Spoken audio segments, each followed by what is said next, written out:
Есіктің өзіне түсер бағасын 60%-ін краска өнімдері құрайды. Есік тарауына 2012 жылы кіріп келген болсам, краска өнімінің екі түрге бөлінетінін түсініп қалдым. Апой қылып айтқанда, краскалар масляный һәм NC нитро қылып екіге бөлінеді.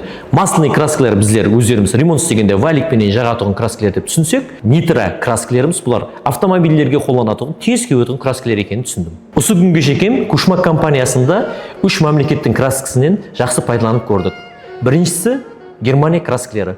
Бұлар сапа тарапынан, технология тарапынан жүдә жақсы, бірақ бізге жетіп келуінде үзілістер көп болған соң, ол краскадан қазіргі күнде пайдаланбаймыз. Екіншісі Италия краскалары. Бұлар сапа тарапынан, әртүрлі көрсеткіш тарапынан жүдә қолайлы. Бұны апойы жаңа үйреніп кетірген краска сөйтген адам сепсе де жақсы болып шығады. Бірақ бұның бағасы сәл қымбат болғаны үшін біздерге онша тура келмеді.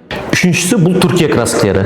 Қазіргі күнде Түркия краскалары немецкий технологияда істелінеді һәм Италия краскасының сапасын береді. Бірақ Италия краскаларына қарағанда бағасы анағұрлым арзанлау шығады. Түрк краскалары да екіге бөлінеді. Бір компонентлі һәм екі компонентлі. Біздер тикарынан екі компонентлі краскаларды істетеміз.